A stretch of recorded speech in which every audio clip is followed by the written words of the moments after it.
A chance encounter at a roadside diner brings together Ellie, a compassionate waitress with a golden heart, and Marcus, a billionaire tech mogul shattered by tragedy. What begins as a simple act of kindness blossoms into a healing journey that teaches them both what truly matters in life. But when Ellie discovers Marcus has been hiding his identity while quietly changing her world, will his deception destroy their chance at happiness? Before we jump back in, tell us where you're tuning in from, and if this story touches you, make sure you're subscribed.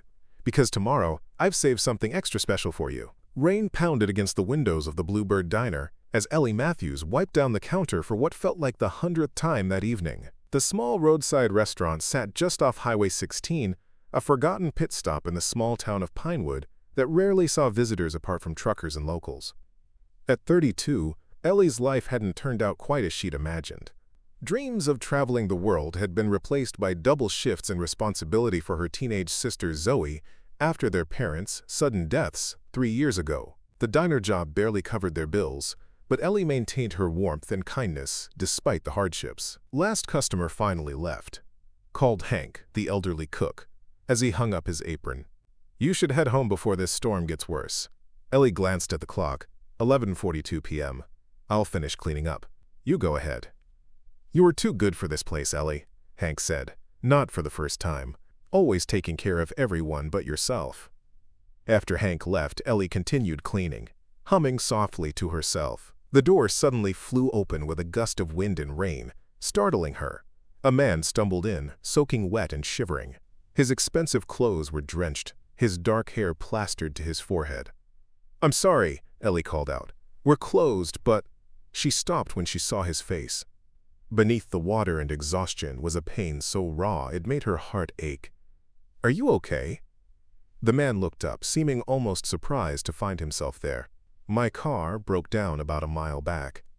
Phone's dead. I saw your lights." "Sit down before you catch pneumonia," Ellie said, grabbing a clean towel from behind the counter. "I'll make you some coffee." The stranger sat heavily at the counter, taking the towel with trembling hands. "Thank you." As Ellie prepared fresh coffee, she observed him discreetly. Despite his disheveled appearance, everything about him spoke of wealth. The cut of his clothes, the expensive watch on his wrist, the way he carried himself. But his eyes held something else, a profound emptiness. "I'm Ellie," she said, sliding a steaming mug toward him. "Marcus," he replied after a moment's hesitation. "Where were you headed, Marcus?" "Not many people pass through Pinewood without a reason." He wrapped his hands around the mug as if drawing strength from its warmth. "Nowhere specific, just driving." Ellie recognized the tone. It was the voice of someone running from something. She'd heard it in her own voice after her parents died. "Well, lucky for you, I make the best coffee in 3 counties, she said lightly. "And there's still some blueberry pie left if you're hungry." For the first time, a flicker of something crossed his face. Not quite a smile, but a softening. "I haven't eaten since this morning." Ellie served him the last slice of pie and refilled his coffee. As the minutes passed, Marcus seemed to thaw, not just from the cold, but from whatever frozen state had gripped him. "This is really good," he said after his first bite. "My mom's recipe," Ellie replied. "She believed pie could fix almost anything." "What about the things it can't fix?" The question came quietly, almost to himself. Ellie studied him for a moment. "Those things take time, patience, and sometimes a stranger's kindness." Their eyes met, and for a brief second, Ellie saw vulnerability in his gaze before he looked away. The rain continued to pound outside as they fell into a strange, comfortable silence. Ellie busied herself with closing tasks, while Marcus ate slowly, as if savoring each bite. "I should call someone about your car," Ellie said eventually. "Though at this hour, Pete's garage won't open until morning." "It's fine. I can get a hotel." Ellie laughed softly. "Closest hotel is in Riverdale, 30 miles away. With this storm, you're not getting there tonight." Marcus looked outside at the downpour and sighed. "I guess I'll sleep in my car once the rain eases." "Don't be ridiculous," Ellie found herself saying. "I have a couch. It's not fancy, but it's dry." The offer surprised them both. Ellie wasn't in the habit of inviting strangers home, but something about this man's lost expression touched her. "I couldn't impose," Marcus replied automatically. "It's not an imposition. It's basic human decency." Ellie began gathering her things. Unless you're an axe murderer? That earned her the ghost of a smile. Not the last time I checked. Then it's settled. I'll drive us to my place, and tomorrow we'll figure out your car situation. As they drove through the stormy night in Ellie's ancient Honda, she noticed Marcus staring out the window with a distant expression. "So what brings a man in $1,000 shoes to the middle of nowhere during a storm?" she asked. Marcus turned to her, surprise evident on his face. "How did you—" "I notice things about people," Ellie shrugged. "Part of being a good waitress." He was quiet for so long she thought he wouldn't answer. "Anniversary," he finally said, his voice rough. "Of something I'd rather forget." Ellie nodded, recognizing grief when she saw it. "I understand. The anniversary of my parents' accident was last month. Some days are harder than others." "Does it get easier?" he asked, his voice barely audible over the rain. "Not easier," Ellie replied honestly. "Just different. You learn to carry it." When they arrived at Ellie's small house, the lights were still on. Inside, they found 16-year-old Zoe at the kitchen table surrounded by textbooks. "You're up late," Ellie remarked, shaking off her umbrella. Zoe looked up, her eyes widening when she spotted Marcus behind her sister. "Chemistry test tomorrow," she explained, curiosity evident in her expression. "Zoe, this is Marcus. His car broke down near the diner. He's staying on our couch tonight." To her credit, Zoe simply nodded. "There's leftover lasagna in the fridge if you're hungry." "Already fed him pie," Ellie said, hanging up her coat. "How's the studying going?" "Terrible." "I don't understand any of this," Zoe groaned, gesturing at her textbook. Marcus, who had been standing awkwardly by the door, glanced at the open book. "Molecular structures?" "Yeah," Zoe sighed. "My teacher's explanation makes no sense." "I might be able to help," Marcus offered hesitantly. "I studied chemical engineering in college." For the next hour, as Ellie prepared the couch with sheets and blankets, she watched in amazement as Marcus explained complex chemical concepts to Zoe, with clarity and patience. By the time they finished, Zoe's frustration had transformed into understanding. "That makes so much more sense now," Zoe exclaimed. "You're a way better teacher than Mr. Benson."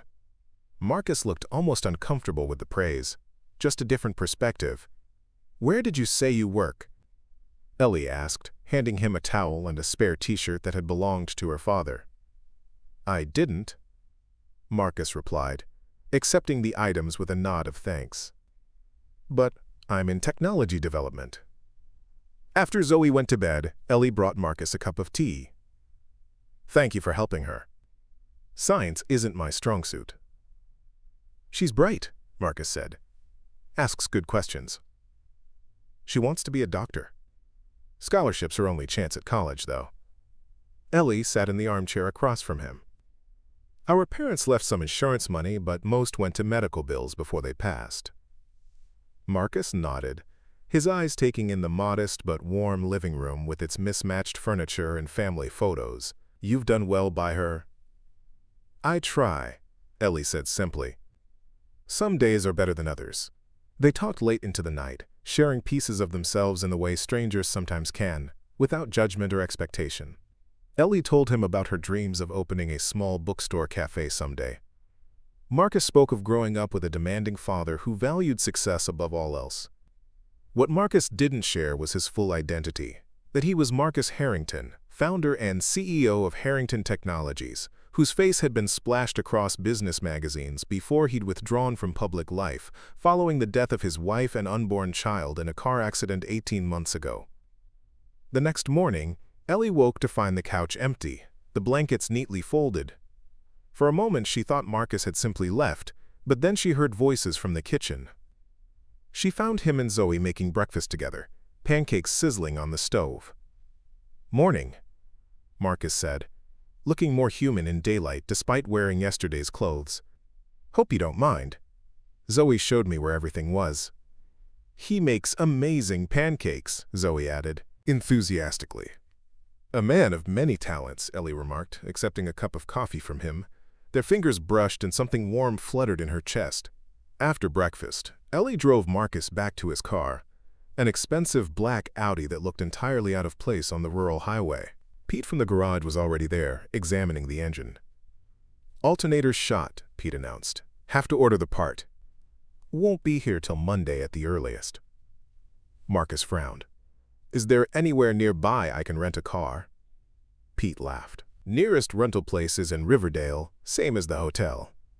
"I can drive you to Riverdale," Ellie offered, though the thought of him leaving created an unexpected hollow feeling. Marcus hesitated, looking between his car, Pete, and Ellie. "Actually, if there's a local inn, I might stay the weekend. Get some perspective." "No inn," Ellie said, "but Mrs. Wilson rents out her spare room sometimes." By that afternoon, Marcus was settled at Mrs. Wilson's Victorian house just down the street from Ellie's place. What was meant to be a 2-day stay stretched into a week as Marcus found reasons to remain in Pinewood. He became a regular at the Bluebird, always sitting at the counter during Ellie's shifts. He helped Zoe with her science homework and fixed the leaky faucet Ellie had been meaning to repair for months. To the small town, he was simply a polite visitor taking a break from city life. Preparing and narrating this story took us a lot of time, so if you are enjoying it, subscribe to our channel. It means a lot to us. Now back to the story. One evening, as Ellie finished her shift, Marcus was waiting as usual. "I thought we could walk by the lake," he suggested, "if you're not too tired." Under a sky filled with stars, they strolled along the shoreline. Ellie noticed how Marcus seemed more relaxed, the haunted look in his eyes gradually fading. "You know," she said, "for someone just passing through, you've made yourself quite at home here." Marcus smiled, a real smile that transformed his face. "It's been unexpected. I haven't felt this peaceful in a long time." "What's waiting for you back in the real world?" Ellie asked, curious about the life he rarely mentioned. His expression clouded. "Responsibilities. Expectations. A company that needs leadership." "Sounds important." "It used to be everything to me," he admitted. "Now I'm not so sure." They stopped walking, facing each other in the moonlight. Without thinking, Ellie reached up and touched his cheek. "Whatever you're running from, Marcus, you can't hide forever."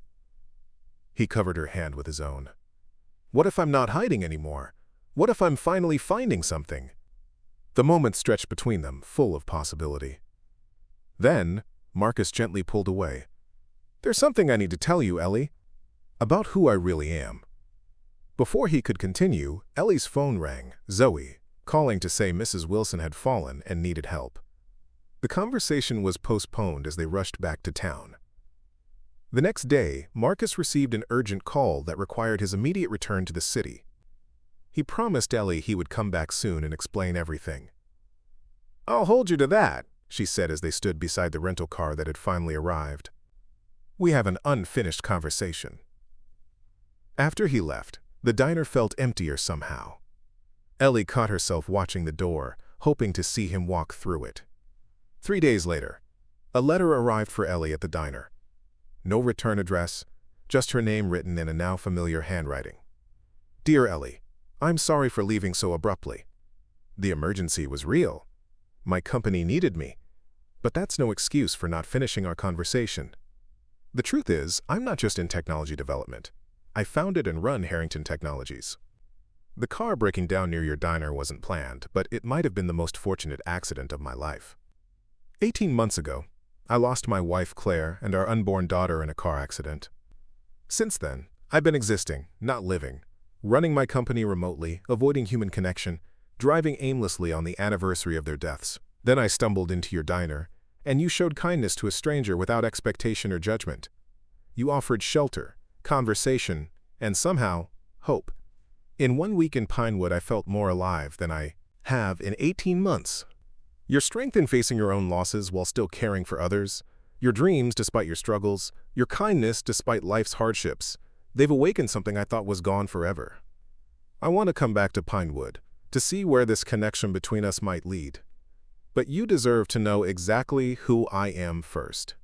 With gratitude and hope, Marcus Harrington Ellie read the letter 3 times, emotions swirling. Marcus Harrington, the tech billionaire whose face she'd seen in magazines. The man who'd slept on her worn-out couch and made pancakes in her kitchen. That evening, she searched his name online. Articles detailed his remarkable success, his innovation, his recent withdrawal from public life following personal tragedy. There he was in photographs, the same man, but different somehow. Polished, confident, surrounded by wealth and power. As she processed this revelation, another letter arrived the next day. "Ellie, I realize my first letter may have been a shock. I want you to know that every moment we shared was genuine. The man who sat at your counter, who walked with you by the lake, that's the real me, more authentic than the persona I have maintained in my professional life. I've been thinking about your dream of opening a bookstore cafe, the building on Main Street that's been vacant. It's for sale. I've looked into it, and with some renovation, it would be perfect. I'd like to help make that happen, not as a grand gesture, but as an investment in something meaningful. You would own it completely. My involvement would be silent. This isn't about money. It's about believing in you the way you believed in me when I was a stranger in your diner. I'll be in Pinewood this weekend if you're willing to talk. Yours, Marcus." Ellie's emotions shifted from surprise to anger. How dare he try to buy her dream? Was that all she was to him? A charity case?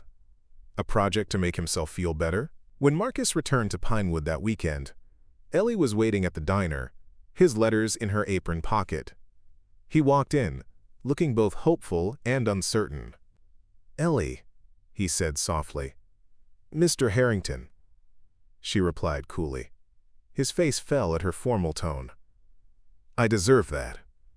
You lied to me. I didn't tell you everything," he corrected gently. "But I never lied about who I am." Ellie pulled out his second letter. "And this? Trying to buy me a building? Is that who you are? Someone who thinks money can solve everything?" "That's not what I intended," Marcus said, looking genuinely distressed. "I wanted to help make your dream possible." "I don't need a billionaire's handout," Ellie said, her voice low but firm. "My dreams aren't for sale." "It wasn't meant as a handout," Marcus insisted. "It was meant as belief in you. The same belief you showed in me when I was broken." Something in his honest expression made Ellie pause. "Why didn't you just tell me who you were from the beginning?" "Because for the first time in years, someone saw me. Not my money, not my company, not the tragedy that's defined me. Just me." His voice cracked slightly. "Do you know how rare that is?" The pain in his eyes was real, and Ellie felt her anger softening despite herself. "I need time to think, Marcus. This is a lot." He nodded, respecting her boundaries. "I understand. I'm staying at Mrs. Wilson's again. When you're ready to talk, if you're ready, I'll be there." As he turned to leave, Ellie called after him. "The man who helped my sister with chemistry and fixed my faucet. Was that really you?" Marcus looked back, a sad smile on his face. "That's the most real I've been in a very long time." After he left, Ellie continued her shift mechanically, her mind replaying their every interaction in this new light. Later that evening, she found herself walking to the lake, seeking clarity in the peaceful setting where they'd almost kissed. Sitting on a bench overlooking the water, Ellie reflected on Marcus's letters. Yes, he'd hidden his identity, but hadn't she seen glimpses of his true self all along? The pain in his eyes that first night, his gentleness with Zoe, the way he spoke about his loss, those things couldn't be faked. As she watched the moonlight dancing on the water, Ellie realized something important. Marcus hadn't seen her as a— This was where she'd almost kissed Marcus, where she'd seen genuine emotion in his eyes. Her thoughts were interrupted by Mrs. Wilson calling her name. The elderly woman was walking her dog along the shore. "Good morning, dear," Mrs. Wilson said cheerfully. "Beautiful day, isn't it?" Ellie nodded, forcing a smile. "It is." "Your friend Marcus came back last night," Mrs. Wilson mentioned casually. "Such a polite young man. Said he had important business to finish in Pinewood." Ellie's heart skipped. "He's back?" Arrived after dinner. Looked tired, poor thing, but insisted on taking his old room rather than the larger one I offered. Mrs. Wilson gave Ellie a knowing look. I expect we'll see him at the diner today. Throughout her morning shift, Ellie found herself watching the door. By noon, the anticipation had turned to disappointment. Then, just as she was about to take her break, the bell above the door jingled. Marcus stood in the entrance, looking uncertain but determined. He wore simple clothes, jeans and a blue button-down.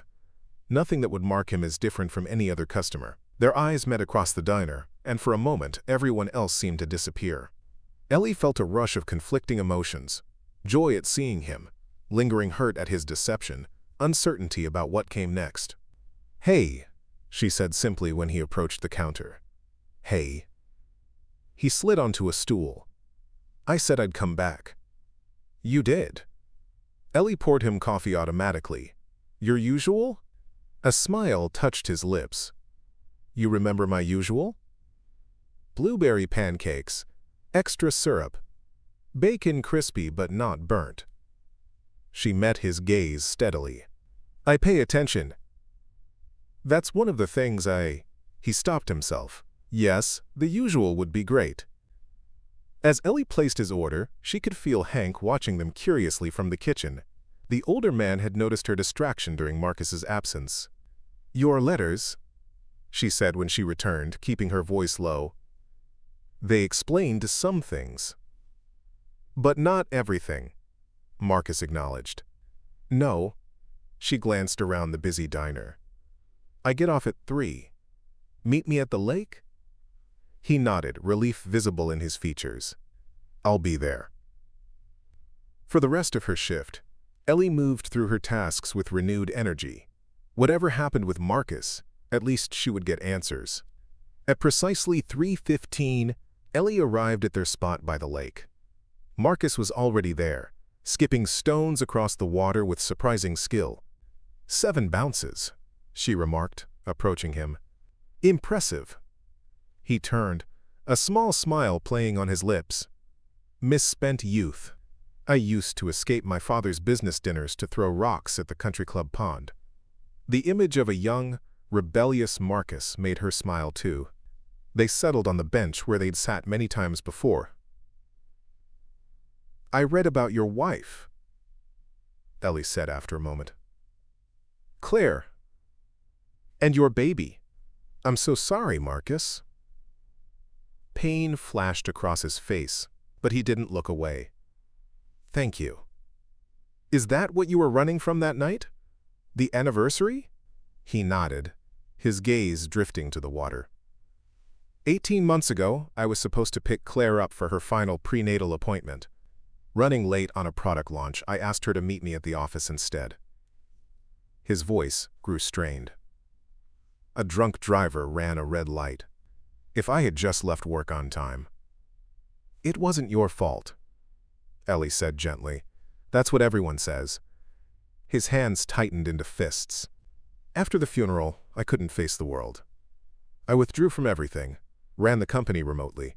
Then came the anniversary, and I just got in my car and drove. No destination, just away from the memories.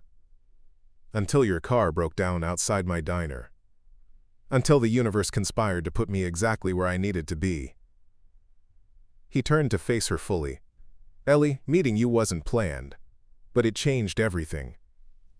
For the first time since losing them, I felt something besides grief. The raw honesty in his voice touched her.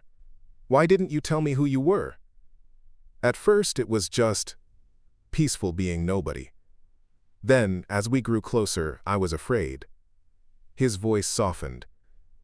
"Afraid you'd see me differently. Afraid I'd become my bank account instead of just a man trying to find his way diner." Ellie would take a few days off from the diner to avoid the inevitable curious customers.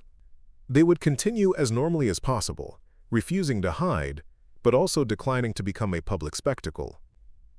"This feels surreal," Zoe commented as she munched on toast, staring at the article on Ellie's phone. "My sister and a billionaire. It's like a movie." "Life isn't a movie," Ellie replied, though she had to admit the situation felt increasingly cinematic. Sometimes it's better, Marcus said, smiling at Ellie across the kitchen table. After breakfast, Marcus reluctantly left to handle business calls, promising to return later. Ellie closed the curtains against any potentially prying eyes and tried to focus on ordinary household tasks. Around noon, there was another knock at the door. Ellie opened it cautiously, half expecting reporters. Instead, she found Hank from the diner, looking uncomfortable in his Sunday clothes. "Hank, what are you doing here?" "Figured you might need a friendly face," he said gruffly. "Town's buzzing about you and that Harrington fella. Thought I'd check if you're okay." Touched by his concern, Ellie invited him in. They sat at the kitchen table, where she'd shared so many meals with Marcus. "So it's true, then?" Hank asked. "You and him?" "We're figuring things out," Ellie answered honestly. Hank nodded slowly. "Known you since you were knee-high, Ellie. Watched you put your life on hold after your folks passed. Seen you work yourself to the bone for that sister of yours." He paused, choosing his words carefully. "If anyone deserves some happiness, it's you." Tears pricked at Ellie's eyes. "Thank you, Hank. But," he continued, his expression serious, "men like that live in different worlds. Breathe different air. You be careful with your heart, you hear?" "Marcus isn't like that," Ellie defended automatically. "Maybe not. Hope not for your sake." Hank stood to leave. "Diner's covered for the week. Take the time you need." After Hank left, Ellie sat alone, considering his warning. Was she being naive? Was the connection she felt with Marcus strong enough to bridge their vastly different lives? Her phone chimed with a message from Marcus. "Turn on Channel 8. She found the remote and switched on the small TV in the living room. A polished news anchor was mid-sentence. Statement from Harrington Technologies CEO, Marcus Harrington, addressing rumors of a romance with small-town waitress Ellie Matthews. The screen cut to Marcus, standing at a podium, looking every inch the powerful executive in a tailored suit. "Recent speculation about my personal life has unfortunately invaded the privacy of someone I care about deeply," he was saying, his voice confident but warm. "While I can confirm that Ellie Matthews is an important person in my life, I respectfully ask the media to give us space as we navigate this relationship privately." He paused, then added with quiet intensity, "What I will say is this. Sometimes our greatest healing comes from unexpected places, and sometimes the most valuable perspectives come from outside our usual circles. Ellie's kindness and wisdom have been a light in a dark time for me.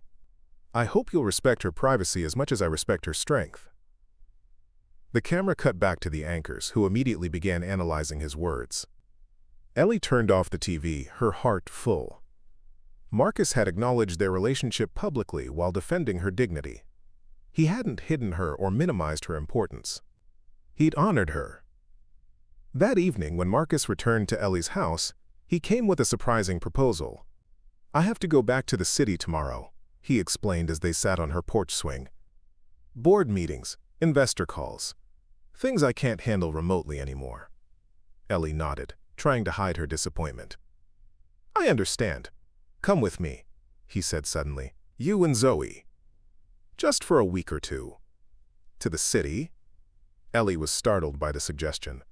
"My penthouse has plenty of room. Zoe could tour some colleges she might be interested in. And you?" "And me?" His eyes were earnest. "You could see my world, the way I've seen yours. Before we go any further, maybe you should know what you're getting into." The idea was both terrifying and exhilarating. Leave Pinewood? Enter Marcus's realm of wealth and power? But hadn't she always dreamed of seeing more of the world? What about Zoe's school? "It's almost summer break," Marcus pointed out. "She could do her final assignments remotely. My assistant can arrange everything." "I don't have clothes for whatever people do in penthouses," Ellie said, grasping for practical objections to mask her fear. Marcus laughed softly. "You don't need to change a thing about yourself. But if you want a new dress or two, it would be my pleasure. I pay my own way, Ellie insisted automatically. I know, he took her hand. This isn't about money, Ellie. It's about sharing our lives, all of them. The good parts and the messy parts. When Ellie told Zoe about the invitation, the teenager's response was predictably enthusiastic. Are you kidding? Of course we're going. Do you know what universities are in the city? And museums? And restaurants? Zoe's eyes were bright with excitement. Please tell me you said yes. I said I'd think about it, Ellie hedged. What's to think about? This is the adventure you always wanted. It's complicated, Ellie tried to explain. His world is so different from ours. Zoe rolled her eyes with all the attitude of her 16 years. You know what's not complicated? The way he looks at you. Like you're the answer to a question he's been asking his whole life. Ellie was startled by the poetic observation. When did you get so insightful about romance? I read. Zoe shrugged. Then, more seriously, Mom and Dad would want you to be happy, Elle. They wouldn't want you to be afraid of something new. That night, as Ellie lay awake, considering the invitation, she realized that her hesitation wasn't about Marcus's wealth or status. It was about her own fear of change, of stepping beyond the safe boundaries she'd constructed after her parents' death. The next morning, she called Marcus. Yes, she said simply when he answered. Zoe and I will come with you. 3 days later, Ellie found herself stepping into a private elevator that would take them directly to Marcus's penthouse. Zoe bounced on her toes with barely contained excitement, while Ellie tried to calm the butterflies in her stomach. Nervous? Marcus asked quietly, noticing her tension. A little, she admitted. This is also different, he finished for her. I know. But remember, it's just stuff. The things that matter, they're the same no matter where we are. The elevator doors opened directly into a breathtaking space. Floor-to-ceiling windows revealed a panoramic view of the city skyline. Modern furniture in warm tones created inviting seating areas throughout the open floor plan. A grand piano stood near one window, gleaming in the afternoon sunlight. Whoa! Zoe breathed, stepping into the penthouse. This is insane. It's home, Marcus said simply, watching Ellie's reaction carefully. She walked slowly to the windows, taking in the vista of the city spread before her. It was beautiful, certainly, but also overwhelming in its vastness. The guest rooms are this way, Marcus said, leading them down a hallway. I thought you might like to freshen up before dinner. The guest room was larger than Ellie's entire living room back home, with its own ensuite bathroom featuring a shower that probably cost more than her car. Zoe's room across the hall was equally luxurious. Is this okay? Marcus asked when they'd had a chance to look around. I can adjust anything that would make you more comfortable. It's perfect, Ellie assured him, though perfect seemed an inadequate word for such luxury. That evening, Marcus prepared dinner himself rather than calling his usual chef. The simple gesture touched Ellie deeply. He was trying to make this transition easier, to create familiar rhythms in an unfamiliar setting. As they ate at the massive dining table, Zoe peppered Marcus with questions about the city, the tech industry, his company. He answered patiently, clearly enjoying her curiosity. Tomorrow I thought we could visit some universities, he suggested. Zoe mentioned an interest in medicine. That's the dream, Zoe confirmed, but the top medical schools are pretty much impossible to get into, even with a scholarship. Nothing's impossible with the right preparation, Marcus said. And you've got time to build an impressive application. Later, after Zoe had retreated to her room to video chat with friends. Wait till they see where I'm staying. Ellie and Marcus stood at the windows, looking out at the city lights. Thank you for coming, Marcus said softly. I know this is all a lot to take in. It's certainly different from Pinewood, Ellie agreed. Do you ever miss it? The simplicity of small-town life? Marcus considered the question. Before I met you, I would have said no. But now, there's something appealing about a place where everyone knows everyone, where things move at a human pace, and where billionaire CEOs can just be men helping teenage girls with chemistry homework? Ellie suggested with a smile. Exactly. He turned to face her. But this is part of who I am too. The company, the responsibility, the resources to make real change in the world. I'm beginning to understand that, Ellie said. It's not just about the money or the luxury. It's about the impact you can have. Marcus's face brightened. That's exactly it. The privilege comes with an obligation to do something meaningful. In that moment, standing in his penthouse with the city spread beneath them, Ellie glimpsed the full dimension of the man she was falling in love with. Not just the broken soul who'd stumbled into her diner, but the visionary who'd built something extraordinary and now wanted to use it for good. The next day, Marcus had meetings he couldn't reschedule, so his driver took Ellie and Zoe on a tour of universities. Zoe was wide-eyed at the sprawling campuses, the cutting-edge research facilities, the vibrant student life. I could actually see myself here, she said wonderingly, as they walked through the medical sciences building at Marcus's alma mater. You'd thrive anywhere, Ellie assured her. You've got Mom's brains and Dad's determination. By the time they returned to the penthouse that evening, Zoe was buzzing with excitement and plans for her future. Marcus joined them for dinner, looking tired but pleased to see their enthusiasm. How was your day? He asked Ellie, as Zoe excused herself to research admission requirements. Educational, Ellie replied. And yours? Long. Board meetings always are. He loosened his tie with a sigh. But productive. We're launching a new education initiative, providing technology to underserved schools. That's wonderful, Ellie said sincerely. Actually, Marcus hesitated. I mentioned your bookstore cafe concept during the discussion of community investment projects. The board was intrigued. Ellie stiffened slightly. My bookstore is my project, Marcus, not a corporate charity case. Of course, he said quickly. I didn't mean it that way. It was more about the concept. Local businesses that serve as community hubs, especially in smaller towns like Pinewood. She relaxed somewhat. That makes sense.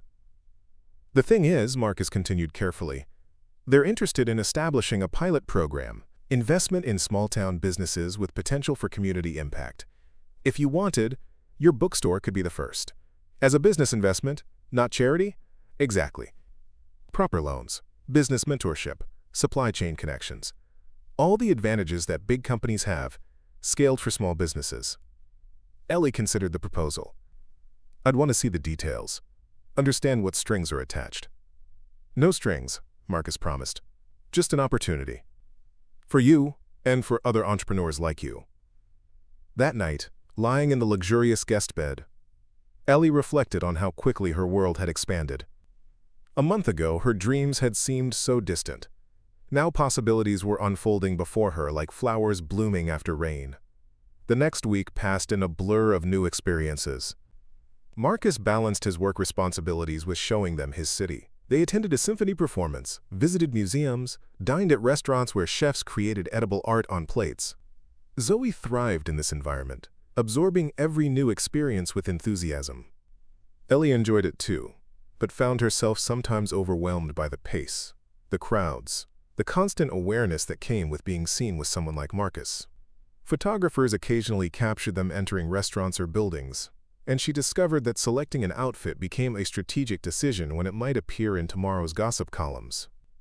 One evening, after a particularly elegant charity gala where Ellie had felt distinctly out of place despite her new dress, she stood on the penthouse balcony seeking a moment of peace. Marcus found her there, gazing at the stars barely visible through the city lights. You were quiet tonight, he observed, joining her at the railing. Just taking it all in, she replied, not quite meeting his eyes. It was too much, he guessed accurately. The photographers, the small talk, the social politics. Ellie sighed. I felt like everyone was evaluating me. wondering what a nobody from nowhere was doing on Marcus Harrington's arm. "No one who matters thinks that," he assured her. "Maybe not. But I thought it." She turned to face him directly. "I'm not ashamed of who I am or where I come from, but I don't belong in that world, Marcus." "Neither do I, really," he admitted. "Even before Claire died, I found those events exhausting. All the posturing, the networking disguised as conversation. Then why do it?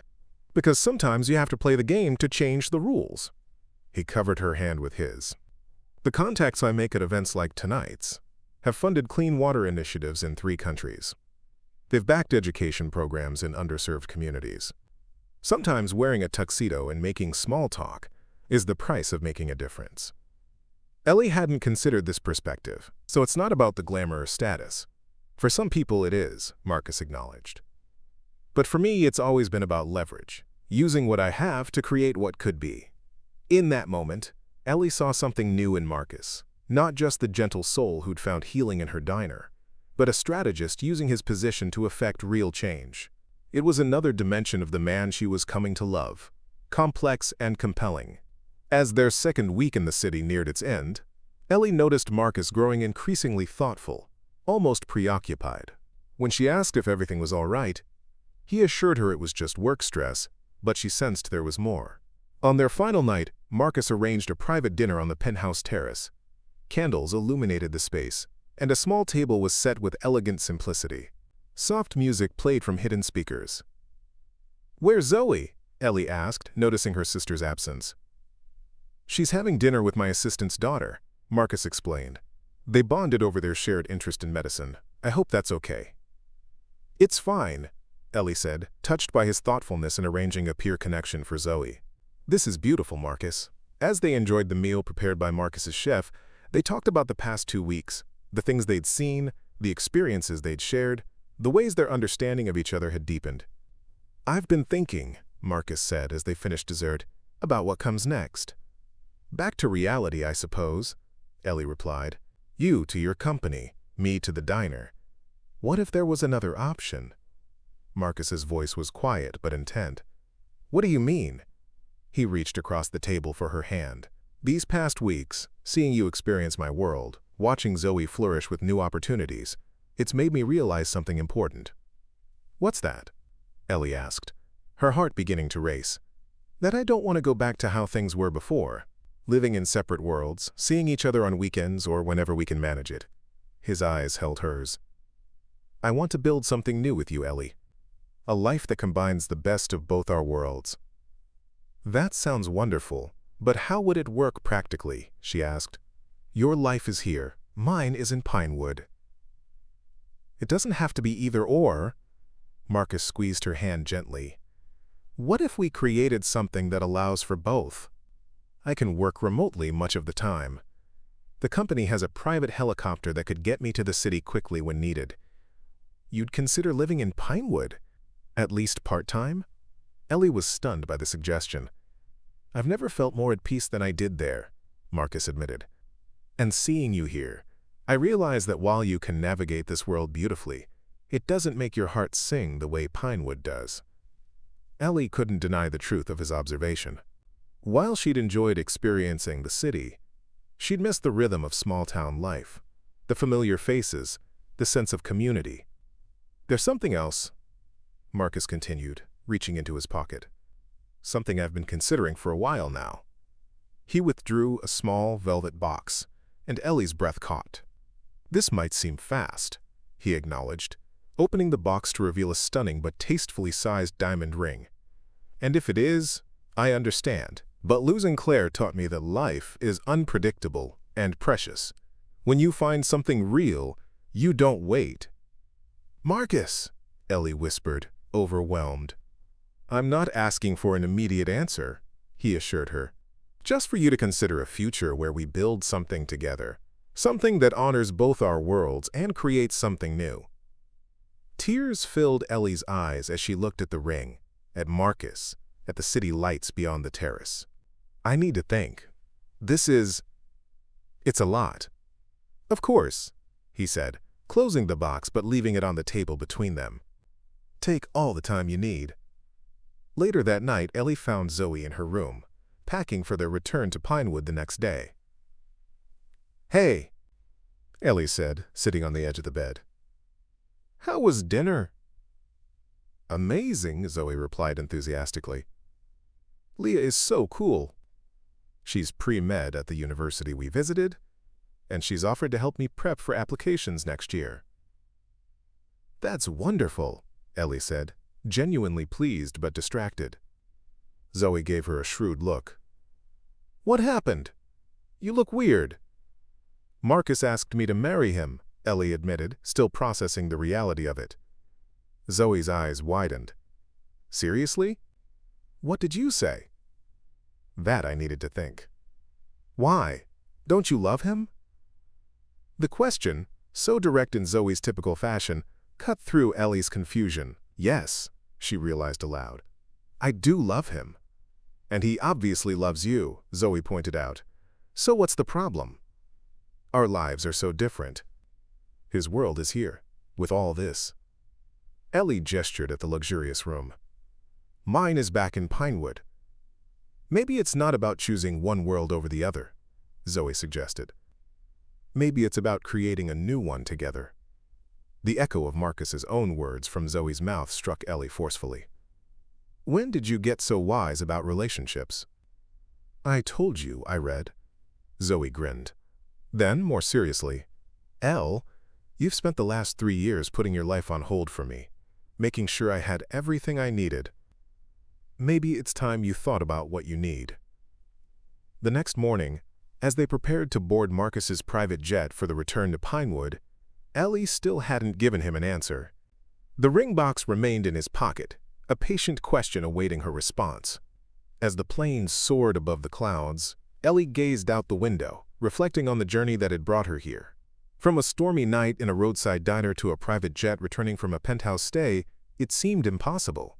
Yet the man sitting across from her, answering Zoe's excited questions about the aircraft, was the same one who'd fixed her leaky faucet and helped with chemistry homework.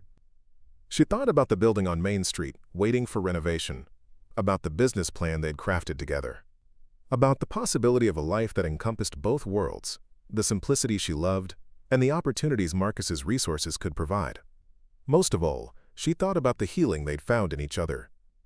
How his broken pieces and hers somehow fit together to create something stronger, more resilient, more beautiful than either had been alone. When they landed at the small regional airport near Pinewood, Marcus's driver was waiting to take them home. As they approached Ellie's house, she made a decision. "Could we stop at the lake first?" she asked. Marcus gave her a questioning look, but instructed the driver to change course. At the lake, they stood at their spot, the water shimmering in the afternoon sun. Zoe tactfully remained in the car, giving them privacy. "This is where it began," Ellie said softly. "Not literally, but emotionally. This is where I started to see the real you." Marcus nodded, his eyes reflecting the blue of the water and sky. "And where I began to hope again." "I've been thinking about your question," Ellie continued. "About building a life together." He turned to face her fully, hope and vulnerability clear in his expression. "My answer is yes," she said simply. "Not because of penthouses or private jets, but because when I'm with you, I'm the best version of myself. And I think maybe you feel the same way."